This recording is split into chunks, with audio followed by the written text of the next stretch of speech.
अघोरी की आत्मा की यात्रा। वाराणसी एक ऐसा शहर जहां समय ठहरता नहीं, परंतु उसकी दिव्यता अनंत है। इस शहर के घाटों पर हर शाम आरती के स्वरों के बीच मृत्यु और पुनर्जन्म का चक्र चलता रहता है। यहाँ का हर पत्थर, हर मंदिर और हर गली भगवान शिव का साक्षात रूप प्रतीत होती है। इन्हीं घाटों के पास एक अघोरी संत रुद्र ने अपनी साधना का प्रारंभ किया। उनका उद्देश्य केवल शिव की आराधना नहीं, बल्कि ब्रह्मांड और अपने भीतर छिपे रहस्यों की गहराइयों तक पहुंचना था।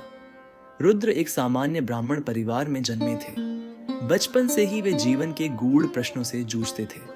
उनके प्रश्नों का उत्तर किसी ने नहीं दिया। एक दिन उन्होंने वाराणसी के मणिकर्णिका घाट पर एक अघोरी महामुनि कपालेश्वर को देखा। चिता की आग के बीच साधना करते कपालेश्वर के चेहरे पर अद्भुत शांति थी। रुद्र को लगा कि उनके सभी प्रश्नों का उत्तर यहाँ मिलेगा। गुरु कपालेश्वर ने उन्हें शिष्य स्वीकार किया, परंतु उन्होंने कहा, तुम्हें 3 दीक्षाएं और साधनाओं का पालन करना होगा। ये मार्ग सरल नहीं है। अघोरी साधनाओं के 3 चरण शव साधना। रुद्र की पहली साधना चिता के शव पर आरंभ हुई। यह साधना रात्रि के तीसरे प्रहर में होती थी। उन्हें एक शव पर बैठकर शिव पंचाक्षरी मंत्र AUM नमः शिवाय का जाप करना होता था।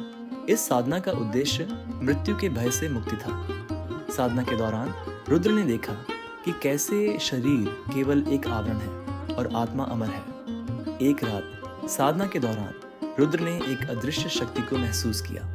वह चिता की अग्नि से उठी और उनके सामने खड़ी हो गई। उसने कहा, मुझे तंत्र और मंत्र की शक्ति से मुक्त करो। यह अनुभव रुद्र को ब्रह्मांडीय ऊर्जा की गहराई से जोड़ गया। पंचमकार साधना। दूसरी साधना पंचमकार पर आधारित थी, जिसमें 5 प्रतीकात्मक तत्वों का उपयोग किया जाता था। मांस, भौतिक इच्छाओं का त्याग। मदिरा, चेतना के विस्तार का प्रतीक। मछली, जीवन के प्रवाह को समझना। मुद्रा, योग और तंत्र की मुद्राओं के माध्यम से शक्ति का अनुभव। मैथुन, ब्रह्मांडीय ऊर्जा का संतुलन। गुरु ने रुद्र को चेतावनी दी कि इस साधना में मन और इंद्रियों का नियंत्रण सबसे महत्वपूर्ण है। यदि साधक अपने लक्ष्य से भटक जाए तो वह पतन की ओर बढ़ सकता है। काल साधना। तीसरी साधना समय को नियंत्रित करने की थी। रुद्र ने स्वयं को एक गुफा में बंद कर लिया। यहाँ उन्हें 21 दिनों तक अन्न और जल के बिना शिव का ध्यान करना था। साधना के अंतिम दिन रुद्र ने अनुभव किया कि समय केवल एक भ्रम है। उन्होंने देखा कि अतीत, वर्तमान और भविष्य एक ही क्षण में समाहित हैं। अघोरी और डोम समुदाय का रहस्यमय संबंध। अघोरी साधना के लिए शवों की आवश्यकता होती है। डोम समुदाय, जो मणिकर्णिका घाट पर चिताओं का संचालन करता है, अघोरियों के लिए शव उपलब्ध कराता है। रुद्र को यह जानकर आश्चर्य हुआ कि डोम समुदाय के लोग मृत्यु के प्रति इतने सहज थे। एक दिन सोमनाथ डोम ने कहा, हमारे बिना यह शहर अधूरा है। तुम्हारी साधना तब तक अधूरी है जब तक तुम हमारे जीवन और संघर्ष को नहीं समझते। यहाँ रुद्र ने सीखा कि डोम समुदाय और अघोरियों का संबंध केवल शवों तक सीमित नहीं, बल्कि दोनों मृत्यु के रहस्यों के गहन अन्वेषक हैं। अघोरी और नागा साधु में अंतर। अघोरी और नागा साधु एक ही लक्ष्य, आध्यात्मिक ज्ञान के अलग अलग मार्गों पर चलते हैं। नागा साधु संन्यास के प्रतीक हैं। वे भक्ति और वैराग्य का अनुसरण करते हैं। अघोरी शिव के अघोर स्वरूप का अनुसरण करते हैं।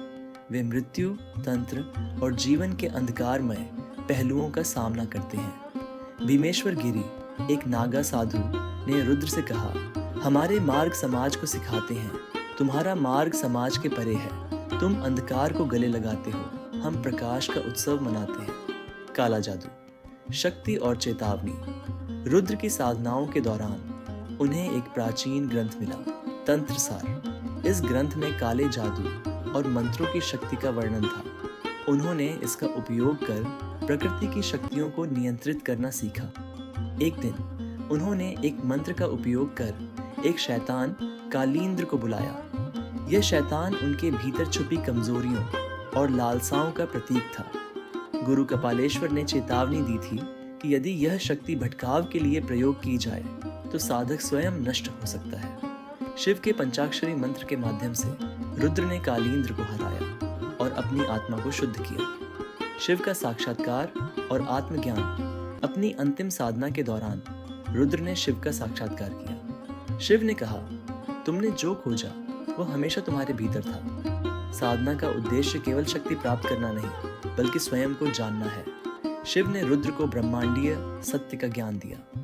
रुद्र की यात्रा मृत्यु, अंधकार और रहस्यों से होकर शिवत्व तक पहुंची। उन्होंने यह सिद्ध किया कि अघोर पंथ केवल मृत्यु और तंत्र मंत्र का प्रतीक नहीं, बल्कि आत्मा की मुक्ति का मार्ग है। यह कहानी केवल अघोरियों की साधना की गाथा नहीं, बल्कि मानव आत्मा की असीम संभावनाओं का संदेश है।